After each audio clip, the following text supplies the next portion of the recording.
Have you ever wondered what secrets hide behind the eyes captured in old portraits? What untold stories lurk beneath layers of oil paint and canvas? There exists a painting in a private collection in Louisiana, a work created by French artist Auguste Delacroix in the spring of 1846, depicting a woman whose gaze seems to pierce through time itself. Her name was Céleste. The painting shows her standing in a shaft of golden light, filtering through lace curtains, holding a silver tray, her expression unreadable yet somehow defiant. For over a century, this portrait was dismissed as merely another domestic scene from antebellum New Orleans. But recently uncovered letters, diary entries, and coroner's reports reveal something far more chilling.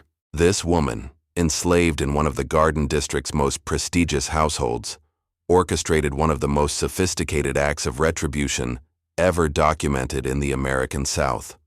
What you're about to discover will change how you see not just this painting, but the entire narrative of resistance during slavery. If you want to follow more cases like this, stories that shake our understanding of history and reveal hidden truths, subscribe to this channel so you don't miss any investigation. Because what happened in that mansion on Prytania Street wasn't just murder, it was art. It was justice. It was a message written in poison and painted in oil. And it all began with a single portrait session that should never have taken place. The ruins still stand today on Prytania Street, though the mansion has been subdivided into expensive apartments where residents sleep unaware of the screams that once echoed through those walls. The wrought iron balconies remain, their floral patterns now rusted and vine-covered, casting shadows that seem to writhe in the afternoon heat. If you stand in the courtyard at dusk, when the humidity wraps around you like wet cloth and the cicadas begin their electric chorus, you can almost smell what Céleste smelled on that final night, the sickly sweet perfume of jasmine mixed with something darker, something metallic and wrong. The central question of this story is not whether she was justified in what she did. The central question is how a woman with no formal education, no legal rights, no acknowledged humanity under the law, managed to execute a plan so intricate that it would take investigators 3 years to fully understand its scope. On the parlor wall where her portrait once hung, there's now a water stain that looks disturbingly like a human silhouette reaching upward. The current residents have painted over it 17 times. It always comes back. If you want to follow more cases like this, that shake entire communities and reveal hidden truths, subscribe to the channel so you don't miss any investigation. Because what you're about to hear isn't just history, it's a warning that cruelty never goes unanswered, even when justice takes decades to arrive. The Delacroix mansion occupied an entire block in the Garden District, 3 stories of white columns and black shutters that reflected the merciless Louisiana sun like a bleached skull. Inside, the hierarchy was absolute and suffocating. At the pinnacle sat Monsieur Henri Delacroix, a cotton factor who controlled the flow of 30 million pounds of cotton annually through the port, his hands soft, but his eyes cold as January rain. Beside him, Madame Eveline Delacroix, 23 years his junior, whose beauty was legendary and whose cruelty was whispered about even among her own social circle. Below them, the overseers, the house servants, the field hands on the plantation 60 miles upriver, each layer pressing down on the one beneath with the weight of an entire civilization built on human suffering. The day began at 4 in the morning when the first bell rang, a sound like a funeral knell echoing through the slave quarters behind the kitchen house. By 4:15, fires had to be lit in 6 fireplaces, chamber pots emptied and scrubbed, breakfast preparation begun for a household that consumed more food in one meal than the enslaved ate in a week. The instruments of control were everywhere and nowhere, a riding crop left casually on the hall table, a set of iron manacles hanging in the carriage house where everyone could see them.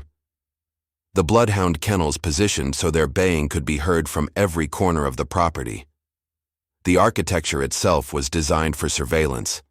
The servants' stairs were deliberately narrow and creaking, impossible to climb without announcing your presence. The second-floor gallery wrapped around the entire house, allowing Madame Delacroix to observe the courtyard from any angle. Even the mirrors were positioned to catch reflections of doorways, creating an illusion that eyes were always watching. The sounds of that house formed a symphony of oppression. The swish of Madame's silk skirts against marble floors, the clink of chains in the punishment cellar, the rhythmic thud of the butter churn, the scratch of Monsieur's pen in his ledger where human beings were reduced to monetary values and breeding potential. The climate inside was tropical and stifling, heavy with the scent of beeswax candles, imported French perfume, magnolia blossoms rotting in crystal vases, and underneath it all, the copper smell of fear sweat that no amount of rosewater could mask.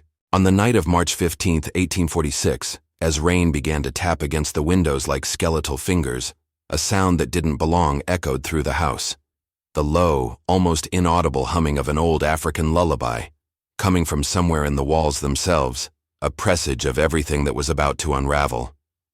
Celeste was 28 years old when Auguste Delacroix arrived from Paris with his paints and canvases, though she had been old since childhood. She possessed a competence that made her simultaneously invaluable and dangerous.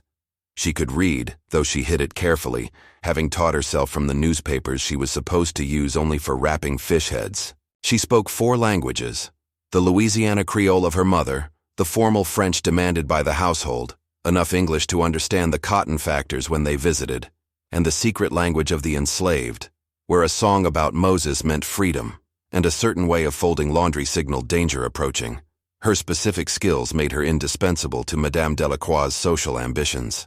She could style hair in the latest Parisian fashions, having observed the techniques when a French lady's maid visited for 3 months. She knew which herbs cured headaches and which caused them.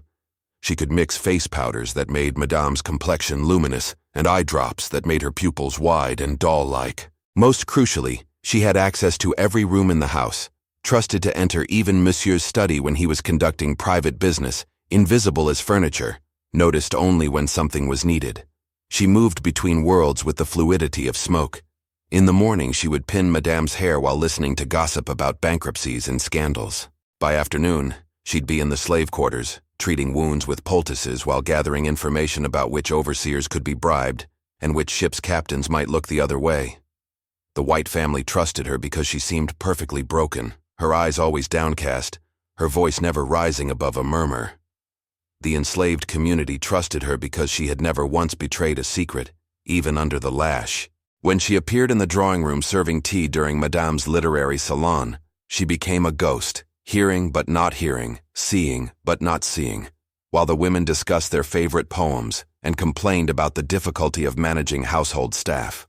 The central paradox of Celeste's existence was that her very perfection as a slave, her competence, her discretion, her apparent contentment, was precisely what allowed her to accumulate the knowledge and access she would eventually weaponize. She knew the household's rhythms better than anyone, when Monsieur took his cognac, when Madame dismissed her ladies' maids, when the kitchen was empty, when the laudanum bottles were checked. She knew secret things too, the hidden staircase behind the library, the loose floorboard in the morning room, the fact that Monsieur's private safe contained not just money, but documents that could destroy half the respectable families in New Orleans. Leave in the comments. Never give up on truth, if you believe justice should reach all the oppressed. The atrocities began small and grew like cancer. First came the casual cruelties. A slap for serving coffee at the wrong temperature, bread withheld for a day because a pillow wasn't fluffed properly, an hour standing in the sun holding a brick because she'd smiled at something. Celeste witnessed these from the margins of her vision while she worked, each incident filing itself away in her memory like evidence in a trial that hadn't yet begun. Then the horrors escalated. A young girl no more than 12, purchased specifically to train as a lady's maid, made a mistake during a dinner party, dropping a serving spoon that clattered against fine china. Madame had her stripped and beaten in the courtyard, while the dinner guests watched from the upstairs gallery, sipping champagne and discussing whether the punishment was proportionate.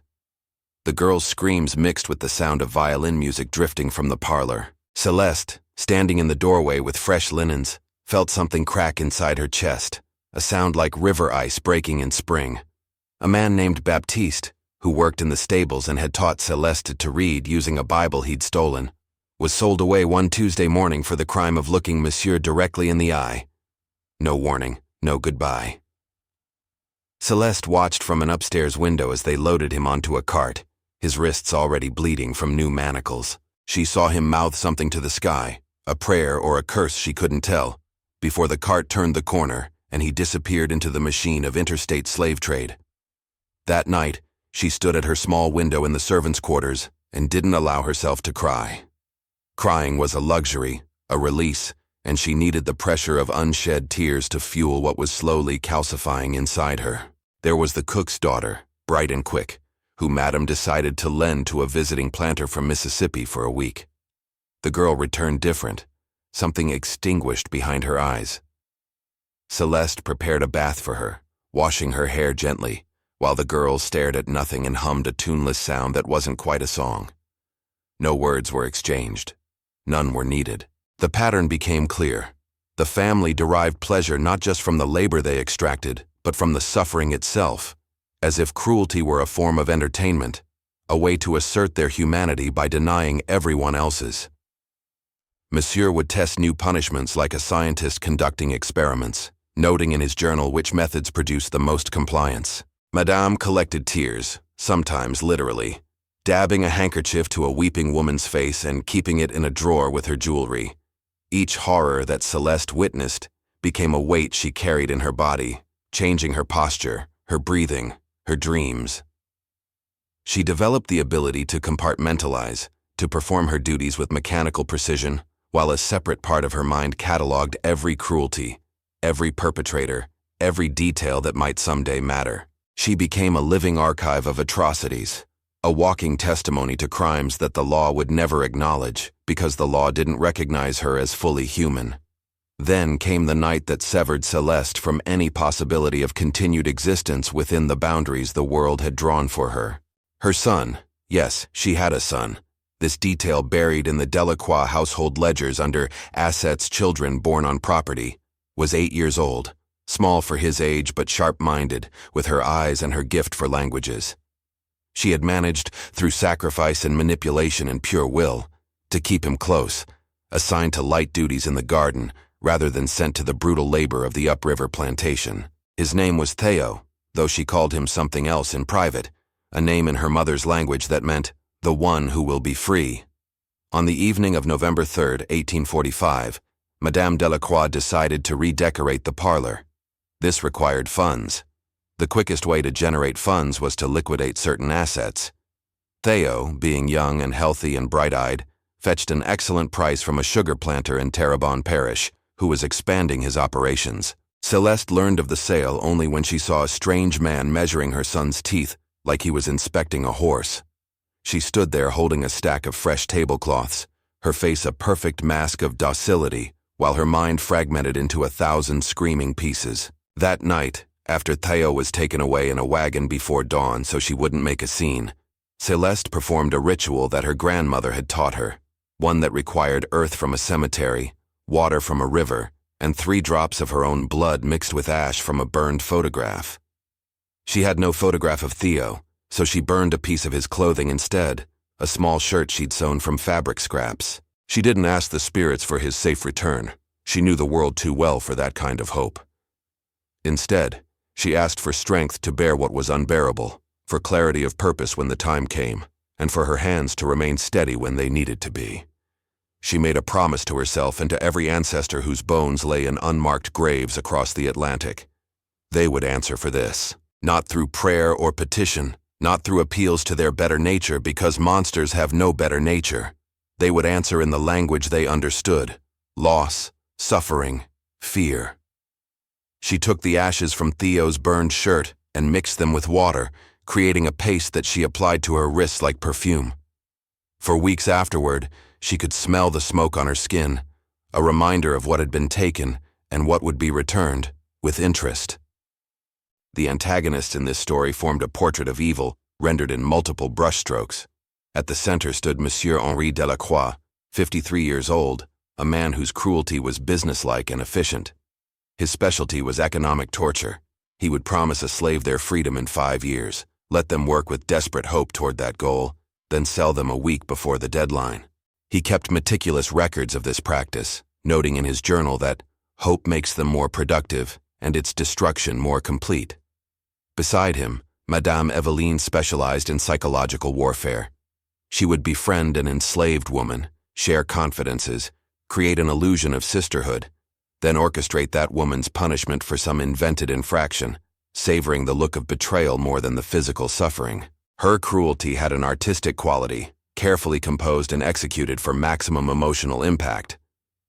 There was also Monsieur's brother, Antoine, who visited monthly and treated the enslaved population as his personal hunting ground, selecting victims with the casualness of someone choosing fruit at a market. The overseer, an Irishman named Devlin, who had worked his way up from poverty and now inflicted his accumulated resentments on people who reminded him of his own past powerlessness. The household chaplain, Father Bernard, who preached obedience and heavenly rewards while secretly maintaining a ledger of everyone's sins, which he would threaten to reveal if they didn't comply with his own desires.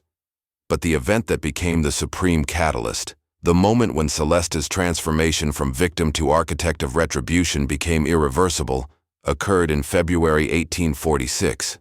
Auguste Delacroix, Henri's cousin from Paris, arrived to paint a series of portraits documenting the family's prominence. He was an abolitionist in theory, horrified by slavery in the abstract, but perfectly willing to accept his cousin's hospitality and paint in a house maintained by enslaved labor. One afternoon, while Celeste was arranging flowers in the parlor where Auguste was sketching preliminary studies, Madame made a casual suggestion. The artist should include a domestic servant in one of his compositions to capture the exotic authenticity of Southern life. Auguste, intrigued by the artistic possibilities and blind to the human implications, agreed. He positioned Celeste in afternoon light, asked her to hold a silver tray, and began to paint. For 3 weeks she stood for hours while he worked, initially just part of the background, but gradually the painting shifted. Auguste became fascinated by her face, the way light caught in her eyes, the paradox of dignity and bondage. He began making it a formal portrait, relegating Madame to a barely visible figure in the background. This infuriated Eveline. On the final day of the portrait session, in a rage that was half jealousy and half something darker, Madame accused Celeste of putting on airs and seducing the artist with impertinent glances. The punishment was public and designed for maximum humiliation. Celeste witnessed all of this as if from outside her body, watching herself endure what should have broken her. But instead of breaking, something crystallized. As she was released from the punishment, bleeding and shaking, she looked directly at Auguste, who had watched the entire thing with his artist's eyes, sketching even this, and she saw herself reflected in his horror. She saw herself as a subject worthy of documentation, of art, of memory, and in that moment of recognition, even if it came from someone who would do nothing to stop her suffering, she claimed something they could never take, the knowledge that she existed not as property, but as a person whose story would outlive them all. That night, back in her quarters, she made her decision. The point of no return had been crossed. The humiliation in the courtyard became a public spectacle that the entire household was required to witness. Madame Delacroix had determined that Celeste needed to be reminded of her place, that the privileges of portrait sitting had given her delusions of significance. The morning was already sweltering by 7, the air thick enough to chew, when Celeste was brought out and made to kneel on the brick courtyard where the sun reflected like beaten copper. The entire household staff was assembled in a half-circle, their faces carefully blank, practicing the protective numbness that was the only defense against witnessing what you could not prevent. Madame read aloud from a prepared statement about the dangers of prideful slaves who forget their station, her voice carrying clearly in the humid stillness. The physical sensations of that morning would stay with Celeste forever. The brick burning through the fabric of her skirt, searing into her knees, until she could smell her own skin scorching. The weight of the sun pressing down on her bowed head like a physical hand. The metallic taste of blood from where she bit the inside of her cheek to keep from making a sound. The particular humiliation of having her hair, which she had so carefully maintained, her one small vanity, the one thing she could control, roughly shorn with kitchen shears, the long black coils falling around her like shed skin. She counted the bricks in her field of vision. 47, each one distinct, each one a small universe of clay and heat. She noticed an ant carrying a crumb 3 times its size across the mortar, and she thought, even the smallest creature works toward survival. She heard Madame's voice fade into background noise and focused instead on the internal calculation already underway. How long this would take, what the long-term physical damage would be, whether she could still perform her duties well enough to maintain access to the household's inner workings. Something profound shifted in her mental architecture during those hours. The part of her that had hoped for mercy, that had believed in the possibility of her humanity being recognized, died with clinical finality. In its place emerged a cold, calculating intelligence that began immediately to plan. She became a problem solver, a strategist, a mathematician of revenge. By the time Madame grew bored and dismissed everyone, Celeste had already mapped out the first 3 stages of what would become known as the Delacroix incident. She stood on shaking legs, bowed with perfect subservience, and thanked Madame for the correction. Her voice was steady. Her eyes were empty. Her mind was a razor. That night she used a shard of broken mirror to examine the burns on her knees, treating them with a paste she made from aloe and other things, ingredients she had been quietly hoarding for months. As she wrapped the wounds, she whispered the names of everyone who had watched and done nothing, everyone who had participated, everyone who had smiled. She was making a list, and the list would be answered. The planning phase took 2 months and unfolded with the precision of a military campaign. Celeste began by identifying her resources and her accomplices, though they would never be aware of their participation. There was Marguerite, the ancient cook whose knowledge of herbs and roots was encyclopedic, and who had been teaching Celeste the difference between medicine and poison since she was a child. Marguerite didn't need to know what Celeste intended. She only needed to continue their lessons about which mushrooms caused fever, which plants induced sleep, which flowers could stop a heart if prepared correctly. There was Jacques, the gardener, who maintained the household's ornamental plants and had access to arsenic for rat poison, ant poison, and treating certain garden pests. He was methodical about his inventory, but not fastidious, and small amounts could be redistributed without notice. There was even Auguste's abandoned paint supplies, left behind in the corner of the parlor, including tubes of colors made from toxic compounds, lead white, emerald green made from copper arsenite, vermilion from mercury sulfide. Each accomplice held one piece of a puzzle whose final image only Celeste could see. She assigned herself multiple roles: procurer of ingredients, designer of the method, executor of the plan, and witness to its completion. She divided her functions carefully, never doing too much at once, never establishing a pattern that could be traced. On Mondays, she would volunteer to organize the medicine cabinet, familiarizing herself with every bottle of laudanum, every vial of camphor, every jar of remedy. On Wednesdays, she would offer to help Marguerite in the herb garden, learning which plants were in season and which were being dried for later use. On Fridays, she would clean the parlor extra thoroughly, pocketing small amounts of Auguste's abandoned pigments. She mapped the household with new eyes, seeing not a prison, but a weapons cache. The schedule of meals, the rotation of servants, the timing of Monsieur's business dinners, the pattern of Madame's laudanum use. Everything became data. She sketched the layout of the house in her mind, noting which rooms had keys, which doors locked from the inside, which windows opened onto the alley where someone could escape unseen. Her available resources were everywhere once she learned to see them. The household's prosperity became its vulnerability. The finest French wines that required decanting before serving. The imported delicacies that came in unmarked containers. The medicines and tonics that the family consumed like water, treating every minor ailment with chemical interventions. The date she selected was April 20th, 1846, the evening of Madame's grand spring reception, when the house would be full of guests, servants rushing in organized chaos, and small irregularities would be invisible against the larger spectacle. She named her method the portrait, both an homage to Auguste's painting and a promise that this would be art, not merely murder. It would be a composition in suffering, a study in justice rendered stroke by stroke. The countdown began on March 1st, 49 days before execution. Each morning, she made a small mark on the inside of her wrist with a charcoal stick, washing it away before anyone could see. Each mark was a day crossed off, a day closer to equilibrium, to the rebalancing of cosmic accounts. She slept better during those weeks than she had in years. The evening of April 19th, the night before the reception. The house vibrated with manic preparation while Celeste moved through her final checklist with surgical precision. In the grand parlor, servants hung garlands of jasmine and magnolia, transformed the space into a fantasy of southern aristocratic grace.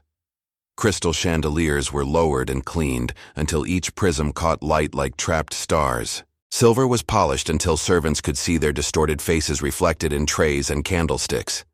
In the kitchen, Marguerite orchestrated the preparation of 200 canapés, 3 roasted ducks, glazed ham, candied fruits, elaborate pastries shaped like swans. The air was saturated with conflicting scents: baking bread, roasting meat, fresh flowers, beeswax, French perfume, the sharp tang of champagne being chilled in ice shipped from Massachusetts.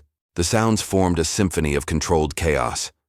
The clink of glasses being arranged, the thud of furniture being moved, the rapid-fire French of Madame giving contradictory orders, the whisper of silk gowns being pressed, the staccato of boot heels on marble floors, the low murmur of prayers from the enslaved preparing for a night of brutal labor. Meanwhile, in her small room above the kitchen, Celeste performed her own preparations with the focused calm of a surgeon before an operation. She had assembled her ingredients over the preceding weeks, each component innocent on its own, deadly in combination. From the paint supplies, white lead ground into fine powder. From the garden shed, arsenic trioxide, normally used for pest control. From Marguerite's collection, water hemlock root, dried and powdered, which could cause seizures that mimicked epilepsy. From the medicine cabinet, a tincture of foxglove, prescribed for heart palpitations but toxic in higher doses. Her object symbol were carefully chosen, the silver tray from Auguste's portrait, which she would use to serve the final course. A white camellia from the garden, which she would place on the tray as decoration, its petals hiding her final addition to the dessert wine. A small vial containing her mixture, disguised as smelling salts. She performed each micro-gesture with deliberate precision. She tested the weight of the tray, ensuring she could carry it steadily even with shaking hands. She practiced the exact motion of transferring liquid from vial to decanter, timing it at 7 seconds, repeatable, reliable. She rehearsed her facial expression in the broken mirror, blank servitude masking calculation. At midnight, while the household finally slept, she moved through the dark kitchen and added her first components to the dishes that would be finished tomorrow. Nothing that would spoil or change flavor, just minute quantities in the stocks and sauces that would form the foundation of the evening's feast, small enough to be undetectable, large enough to weaken immune systems, to make what came later work faster and more completely. She left the scene combinée for those who would understand. 3 camellia petals arranged in a triangle on the servant's table, a pattern that meant tomorrow justice comes in the visual language developed in the quarters. By dawn, other enslaved people would see it and know something was about to shift, even if they didn't know what. Celeste didn't sleep that night. She sat at her window watching the stars wheel overhead, thinking about her son somewhere in the cane fields being devoured by Louisiana's machinery of death, thinking about all the bodies buried in unmarked graves, thinking about the portrait that bore her face and would outlive everyone in this house. She was ready. The execution unfolded in phases, each one timed with mechanical precision across the 10 hours of Madame's spring reception. Phase 1. Infiltration of the supply chain began at noon, when Celeste, assigned to wine service, volunteered to decant the evening's champagne and dessert wines. In the cool darkness of the wine cellar, alone among bottles that cost more than a human life, she made her first additions. The champagne received only water hemlock extract, enough to cause mild dizziness and nausea that would be attributed to overindulgence. The dessert wine, a rare Sauterne from Chateau d'Yquem, received the full measure of her preparation. White lead, arsenic, foxglove tincture, combined in proportions she had calculated based on body weight, gender, and the family's known tolerances for various substances. She stirred it gently with a silver spoon, watching the liquid swirl and settle, showing no visible change in color or consistency. Phase 2. Isolation of the targets happened gradually between 6 and 8 as guests arrived and the reception reached its crescendo. Celeste, moving invisibly through the crowd as she served, began to separate the Delacroix family from potential help. She accidentally spilled wine on Monsieur's business partner, creating a distraction that sent him home early to change. She mentioned to the doctor that Madame had been feeling poorly, causing him to leave early to prepare remedies. She told the chaplain that there was a disturbance at the church requiring his immediate attention, a lie that worked because he trusted her implicitly. By 8:30, the reception was winding down, most guests departing, only close family remaining: Henri, Evelyne, Henri's brother Antoine, and Madame's sister Claire, who was visiting from Charleston. Phase 3. The retribution began at 9 when Celeste served the dessert course.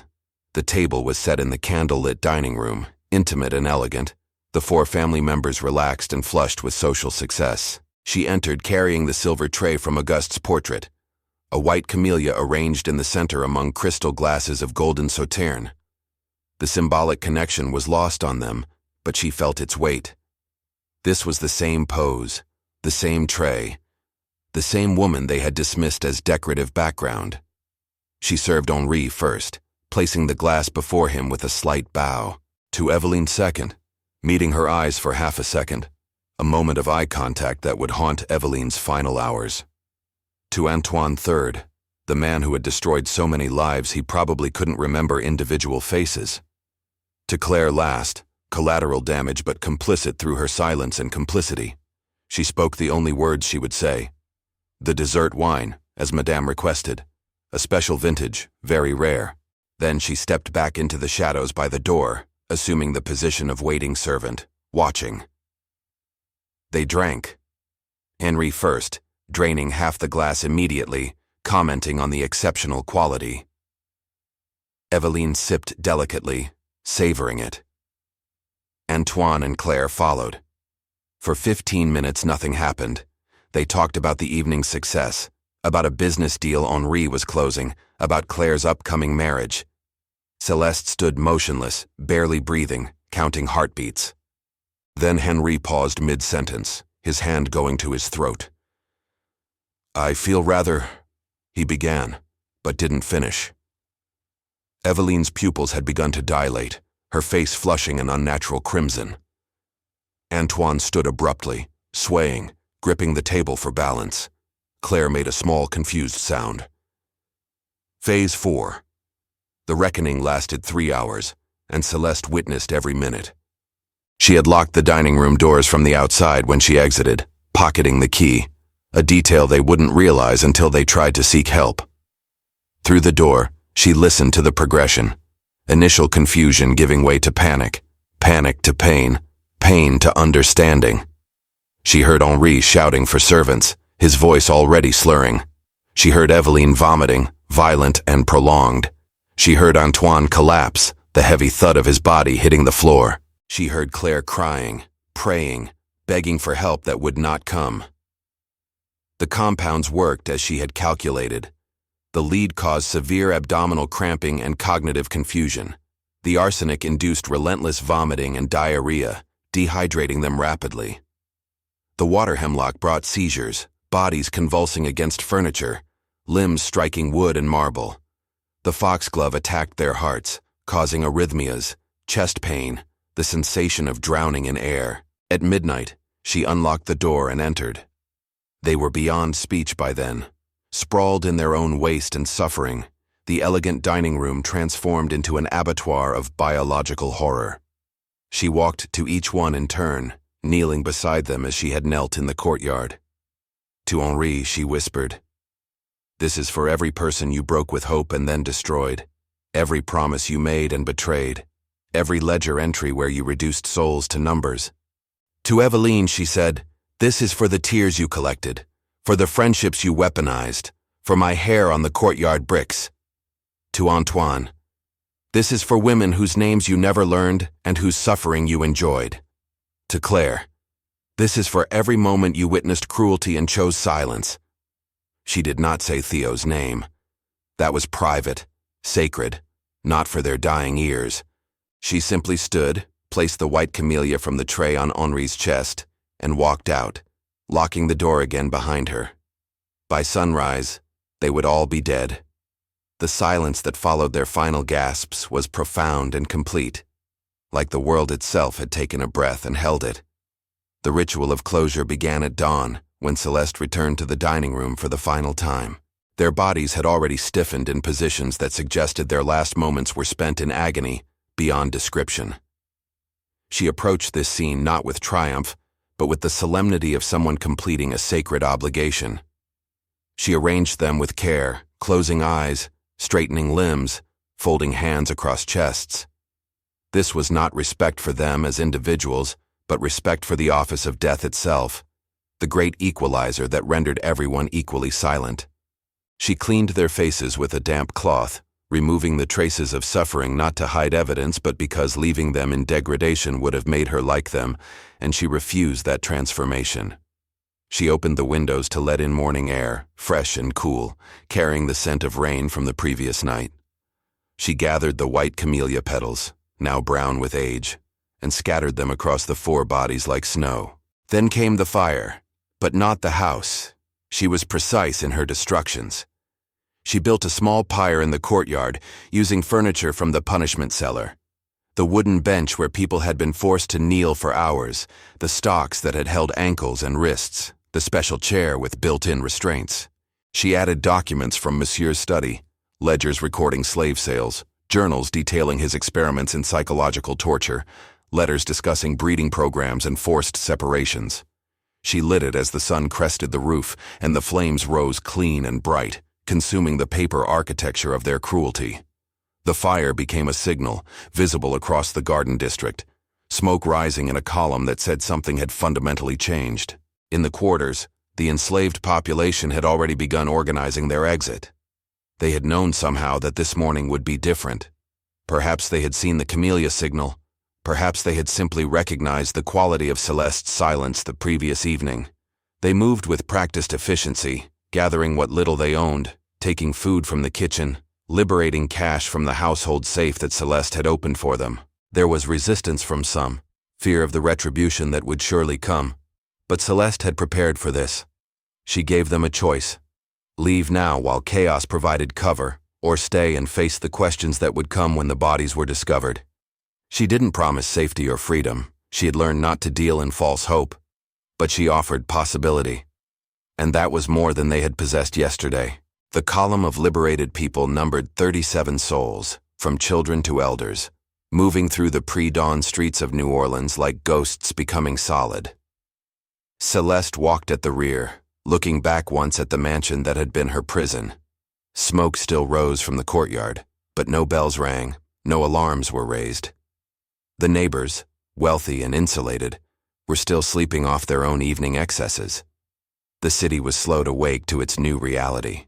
The image that would burn into memory was Celeste standing at the corner where Prytania Street met St. Charles Avenue, the rising sun turning her shorn hair into a crown of light, the silver tray from the portrait still clutched in her hands, tears finally streaming down her face not from sorrow but from the overwhelming presence of something she had thought lost forever. Agency. The effect spread outward from that mansion like ripples from a stone dropped in still water, each circle expanding until it touched shores that seemed impossibly distant. Within a week, official reports began circulating among New Orleans law enforcement and the mayor's office. The coroner, Dr. Matthias Webb, filed a preliminary report stating that the Delacroix family had died from acute poisoning by person or persons unknown, though his private notes discovered decades later revealed he suspected the method and marveled at its sophistication. He wrote, "This was no crime of passion, but a calculated execution that required knowledge of chemistry, pharmacology, and human physiology beyond what any member of the household should possess. The killer understood dosage, symptom progression, and timing with the precision of a trained physician. The police conducted interviews, but the household staff had scattered. Neighboring plantations reported similar disappearances. Word traveled through what historians would later call the slave grapevine, a communication network so efficient it could transmit information faster than the telegraph. Within 2 weeks, newspapers in Charleston and Mobile reported incidents that bore disturbing similarities.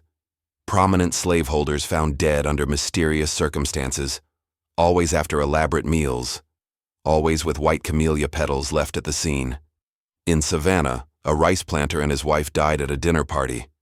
In Natchez, a cotton merchant collapsed during his daughter's wedding reception. In Baton Rouge, a judge who specialized in fugitive slave cases was discovered in his study, a white camellia on his desk. The reports accumulated like evidence in a case that no authority wanted to prosecute. Letters between plantation owners became increasingly frantic.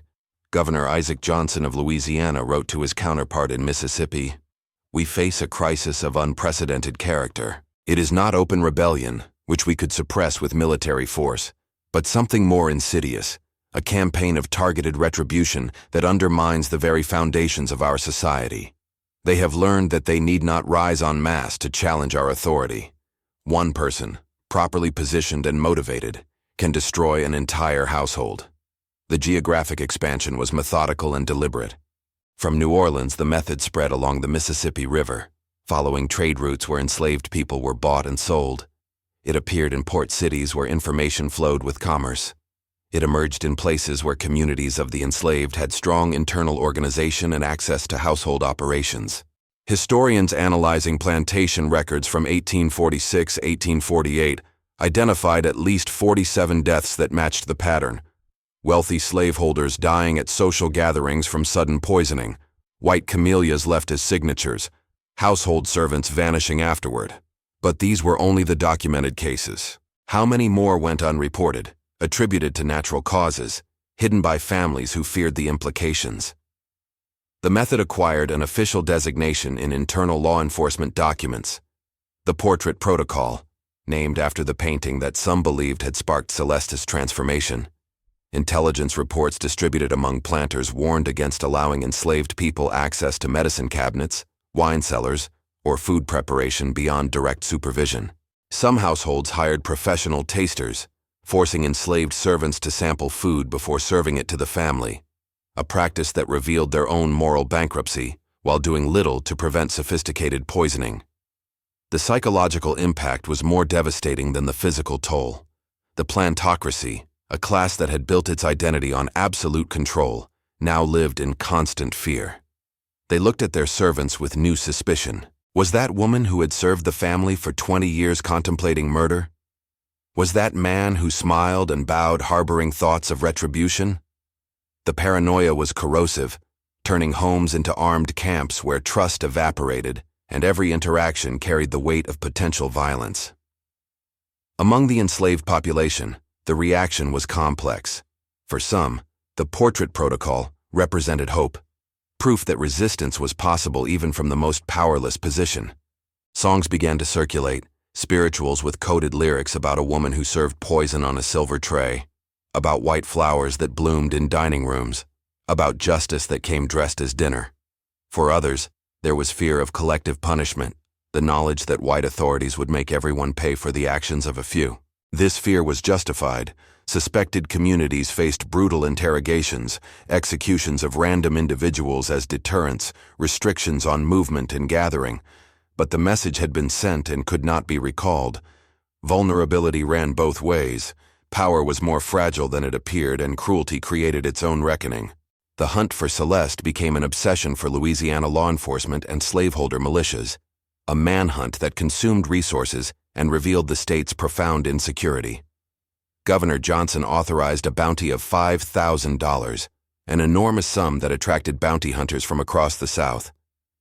He commissioned special patrols with bloodhounds and tracking experts, men who had made careers from pursuing fugitives through swamps and forests. The military strategy was comprehensive and brutal. Captain Robert Forrester, veteran of the Seminole Wars and expert in unconventional warfare, was appointed to lead the search. He established a cordon around New Orleans, expanding outward in concentric circles, searching every cabin, every church, every vessel leaving the port. His methodology was systematic. Divide the region into grids, sweep each section with overwhelming force, interrogate everyone, assume guilt until innocence was proven through cooperation. The documents from this period reveal the scale of the operation. Daily reports tracking troop movements, interrogation transcripts filling hundreds of pages, sketches of suspects based on descriptions from the Delacroix neighbors. But they were chasing a ghost. Celeste had vanished completely, and the communities that might have known her whereabouts formed an impenetrable wall of silence. Forrester's men tortured suspects, burned cabins, separated families, all to no avail. The silence was absolute and enraging. The strategy of the Serco evolved from physical containment to psychological warfare. Authorities published notices offering clemency to anyone who betrayed Celeste's location. They spread false information about her capture, hoping to draw her out. They planted informants in suspected safe houses and churches. They promised rewards and threatened collective punishment. None of it worked. The community had closed ranks, creating a protective network more sophisticated than anything the authorities could penetrate. Then came the Delason, but not from whom anyone expected. In August 1847, 16 months after the Delacroix deaths, a letter arrived at the governor's office. It was unsigned but detailed, describing a settlement deep in the Atchafalaya Basin where fugitives had established a permanent community. The letter claimed Celeste was there, living under a different name, teaching children to read and preparing medicines for the sick. The letter was specific about locations, about routes through the swamp, about the community's defenses. It was also completely false, a trap set by Celeste herself. Captain Forrester led 80 men into the Atchafalaya on September 3, 1847, following the letter's directions with absolute confidence. What they found was an abandoned settlement, abandoned but prepared. The community had cleared out days before, but they left behind evidence designed to enrage. Portraits painted on the walls of the empty cabins, crude but unmistakable images of enslaved people standing over the bodies of their masters, white camellias decorating the frames. And they left traps, hidden pits covered with branches, sharpened stakes at the bottom, tripwires connected to logs suspended overhead. The swamp itself became a weapon, with guides deliberately removed from trees, paths redirected into quicksand and alligator-infested waters. Forrester's expedition lost 17 men before they retreated, and the captain himself developed a fever that would eventually kill him 3 months later. But the real combat final came not in the swamp, but in New Orleans itself, on November 12, 1847, 2 years after Theo had been sold away. Authorities received credible intelligence, actual credible intelligence this time, that Celeste had returned to the city, living in the Marigny neighborhood under the protection of free people of color. A detachment of 30 soldiers surrounded the house at dawn. When they broke down the door, they found her waiting in a simple room, sitting at a table with Augusta's portrait propped before her. She was alone. She had sent word to those sheltering her to leave the night before, refusing to let them suffer for her choices. The quedas sucesivas happened slowly. When ordered to surrender, she stood and walked toward them with such calm dignity that several soldiers stepped back involuntarily. When they seized her, she didn't resist, but she spoke, and her words were recorded by a lieutenant named Thomas Whitmore, who was troubled enough by the day's events to document them. "I am Celeste. I am the one you seek. I killed Henri Delacroix, Eveline Delacroix, Antoine Delacroix, and Claire Beaumont. I did this alone. I did this for my son Theo, who was sold like an animal. I did this for every mother whose children were torn from her arms. I did this because your law calls us property, so your law cannot judge me. A chair does not murder the man who sits on it." She was taken to the Cabildo, the city jail, and placed in a cell. Word of her capture spread instantly, and crowds gathered, both those who wanted to see her executed immediately, and those who came to bear witness to her courage. The trial was scheduled for December 1, 1847, but it would never happen. On November 20th, 8 days after her capture, guards found her cell empty.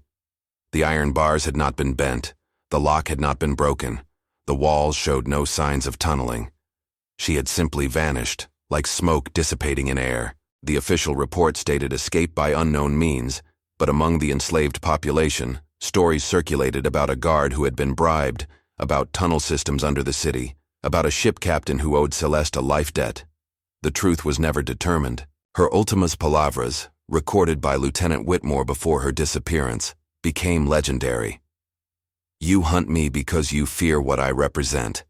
The knowledge that your power is borrowed and temporary, built on foundations of suffering that will inevitably collapse.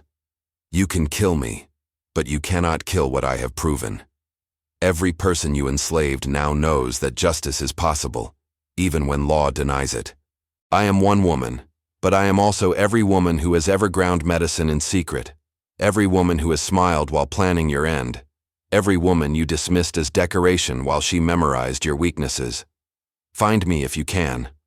But while you search for me, 1,000 others are learning what I have taught.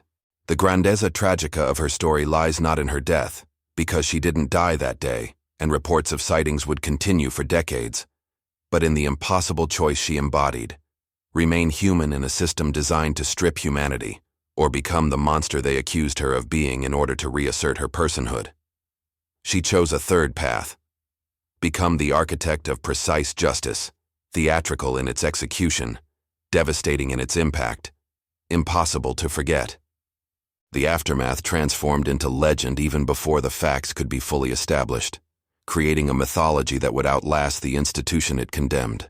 In the oral tradition of enslaved communities across the South, Celeste became a figure approaching the mythic. Sometimes she was described as a spirit who could appear and disappear at will, sometimes as a traveling healer who treated the sick while teaching methods of resistance, sometimes as a collective identity: I am Celeste, becoming a declaration that any woman might make when pushed beyond endurance. The relatos populares evolved with each telling. Children in the quarters heard stories about the woman who served justice on a silver tray, who transformed a portrait session into a death warrant, who walked away from her own execution and vanished into legend. Elders spoke of seeing her in different cities. Some claimed she had made it to Canada via the Underground Railroad. Others insisted she had sailed to Haiti. Still others maintained she lived in the remote bayous of Louisiana, training others in her methods. Each sighting was both believed and doubted, the truth less important than what the story provided: proof that escape was possible, that retribution could succeed, that they were not as powerless as the law insisted. Mysterious objects appeared and became relics of her story. In 1852, a silver tray was discovered in a church in Philadelphia, engraved with a white camellia and the date April 20th, 1846. It was placed on the altar and became an object of pilgrimage for those seeking courage to resist. In 1859, a white camellia bush was planted outside a freedmen's school in Boston, and students were told it had grown from a cutting taken from the Delacroix courtyard. Though this was botanically and logistically impossible, the impossibility didn't matter. The symbol did. In New Orleans, the Delacroix mansion became a site of haunting. New owners complained of sounds: footsteps on the stairs when no one was there, the clink of glass on silver as if someone were serving wine, the smell of smoke when no fire was lit. The parlor where Auguste had painted Celeste was reported to become inexplicably cold even in summer. Servants refused to work there after dark. By 1865, the property was abandoned and slowly fell into ruin, as if the house itself had been infected by the violence it had witnessed and was slowly dying from the poison. Cançons folklóricas preserved the story in coded language that could be sung safely. One spiritual, still performed in some churches today, contains the lines: "She carried the tray with steady hands, through the door to the promised land, white flowers blooming where she'd been, justice served to gentlemen." Musicologists tracing the song's origins found versions in 7 states, each with slight variations but the same core narrative. The songs were teaching tools, passing down not just the story, but its lesson: strategic patience, the value of knowledge, the power of the perfectly timed response to accumulated injury. The peregrinações began in the 1850s and continued well into the 20th century. Free black people and later, after emancipation, formerly enslaved people, would travel to New Orleans to visit the ruins of the Delacroix mansion, to stand in the courtyard where Celeste had been humiliated and where she had later burned the instruments of torture. They would leave offerings, white camellias when in season, otherwise white flowers of any kind, sometimes silver coins, sometimes handwritten prayers or declarations of solidarity. By the 1890s, the courtyard had become a shrine, though an unofficial and contested one. The city tried several times to clear it, but the offerings always returned. The academic debate versus popular memory created a fascinating split in how Celeste's story was preserved and interpreted. Historians, when they addressed it at all, treated it as a criminal case, an unfortunate incident of poisoning, possibly by a disgruntled servant, exaggerated by folklore into something more significant. Academic papers from the late 19th and early 20th centuries dismissed the wider implications as mass hysteria, refusing to acknowledge that systematic resistance could emerge from those they had defined as incapable of such sophisticated planning.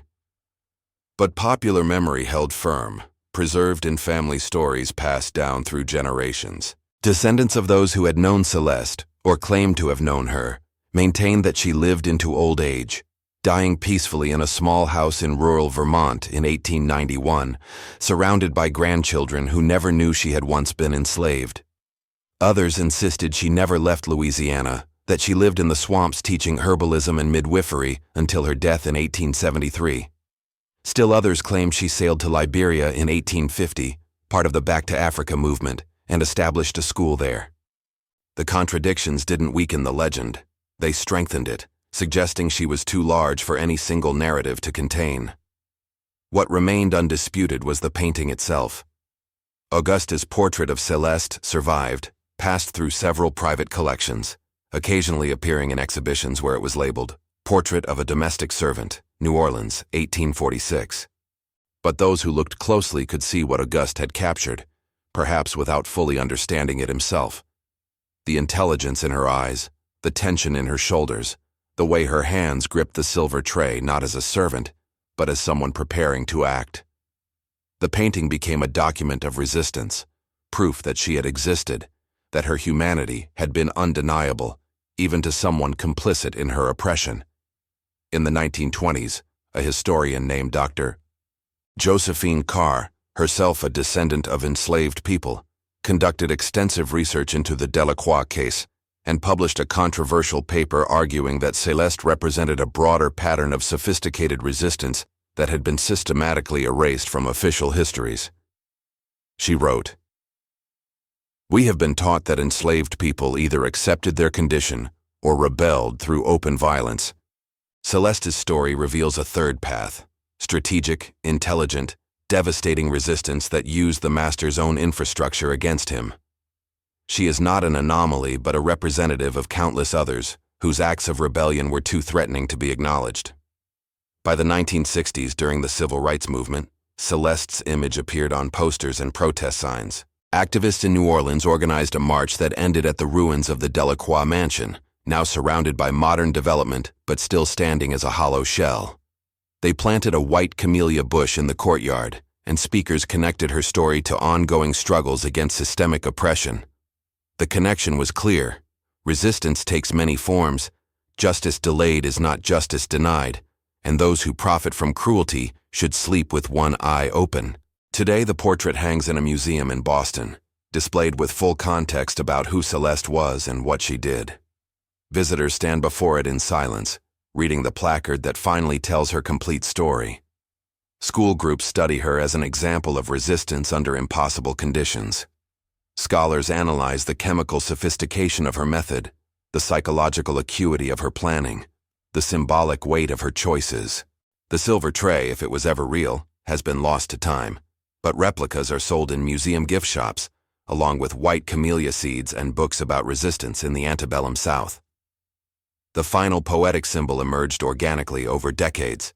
Every April 20th, the anniversary of the Delacroix deaths, white camellias appear throughout New Orleans in unexpected places, on doorsteps of buildings with histories of slave ownership, in front of monuments to Confederate generals, on the steps of the courthouse where fugitive slave cases were once heard. No one sees them being placed. No one claims responsibility. They simply appear, like memory itself refusing to be erased, like justice that cannot be postponed forever, like a woman who transformed her own dehumanization into a work of devastating art and then walked away into legend, leaving only flowers and questions in her wake. If you watched until here, it's because you care about these stories that marked our country forever. Leave a comment saying, "I watched until here," so I can get to know you and know who really cares about the search for historical truth. Like this video if Celeste's story touched your heart. Share it so that her memory is never forgotten.